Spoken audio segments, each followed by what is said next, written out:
ਭੈਣ ਤੂੰ ਤੇ ਪਨੀਰ ਹੀ ਮਾਸਾ ਪਾ ਕੇ ਲੈ ਕੇ ਆਈ ਆ। ਮੈਂ ਪਾਇਆ ਤੂੰ ਹੀ ਪਾਇਆ ਵਾ। ਹੁਣ ਖਾਈ ਨਾ ਫਿਰ ਤੇ ਮੈਂ ਮਟਰ ਖਾਵਾਂ ਹੁਣ। ਖਾਇਆ ਵਹਿ ਹੈਗੀ ਸਬਜ਼ੀ ਸਵਾਦ ਹੈ ਨਾ। ਮੈਡਮ ਬੁਰਕੀ ਮੂੰਹ ਚ ਫੇਰ ਮੈਡਮ ਪਲੀਜ਼ ਮੈਡਮ ਤੁਸੀਂ ਵੀ ਪਲੀਜ਼ ਕੋਈ ਨਾ ਇਹਨੇ ਭੈੜੀ ਜੀ ਵੀਡੀਓ ਬਣਾ ਕੇ ਤੇ ਆਪਣਾ ਜਲੂਸ ਕੱਢ ਮੈਡਮ ਦੇਣਾ। ਪਲੀਜ਼ ਬੁਰਕੀ ਲਓ ਮੈਡਮ। ਕੀ ਕਰੀ ਜਾਂਦਾ ਸਾਰਾ ਕੁਝ ਵਿੱਚ ਵਿਖਾਈ ਜਾਣ ਦੇ ਕੀ ਹੋਇਆ ਤੁਹਾਡੇ ਮੂਵੀ ਵਾਲਿਆਂ ਕਰਕੇ ਨਾ ਅੱਧੇ ਲੋਕ ਭੁੱਖੇ ਚੱਲ ਜਾਂਦੇ ਆ ਕੰਨੇ ਪਾ ਹੋਰ ਕਿਤੇ ਬਹਿ ਜੀਏ। ਚਲੋ ਮੈਡਮ ਗੱਲ ਤਾਂ ਸੁਣੋ ਇੱਕ ਫੋਟੋ ਲੈਣੀ। ਚੱਲ ਭੱਜ ਇੱਥੋਂ ਇੱਥੇ ਆ ਜਾ ਭੈਣੇ ਇੱਥੇ ਠੀਕ ਹੈ। ਆਹੋ ਇੱਥੇ ਠੀਕ ਮੱਤ ਜਾਣਾ ਮਗਰੀ ਲੱਗ ਗਿਆ ਸੀ ਭੈੜੇ ਵੀਡੀਓ ਬਣਾ ਕੇ ਨਾ ਮੂੰਹ ਆਵੇ ਕਿੱਡਾ ਭੈੜਾ ਲੱਗਾ। ਬਹੁਤ ਵਧੀਆ ਵੀਡੀਓ ਆ ਰਹੀ ਮੈਡਮ। ਵੇ ਚੋਲੀ ਆ ਕੀ ਦੱਸ ਇੱਥੇ ਹਰਾ ਭਰਾ ਕਬਾਬ ਥੋੜੀ ਲਿਆ। ਮੈਡਮ ਪਲੀਜ਼ ਇੱਕ ਪੋਜ ਦੇ ਦਿਓ। ਮੈਂ ਰੋਟੀ ਖਾਂਦਾ ਕਿਹੜਾ ਭੋਜ ਹੁੰਦਾ ਹੈ ਮੈਡਮ ਬੁਰਕੀ ਮੂੰਹ ਚ ਪਾਇਓ ਉਹਨਾਂ ਦੇ।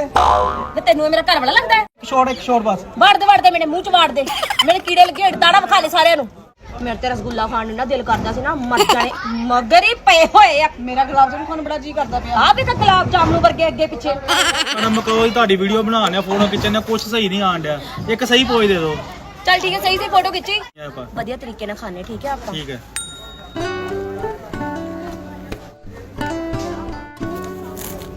ਚੱਲ ਵਿਖਾ ਹੁਣ ਆ ਵੇਖ ਪੀਕਾਬੂ। ਉਹ ਕੀ ਜੁੱਤੀ ਲਾ ਨੀ ਲਾ ਜੁੱਤੀ ਉਹ ਨਵਾਂ ਆਇਆ ਮੈਂ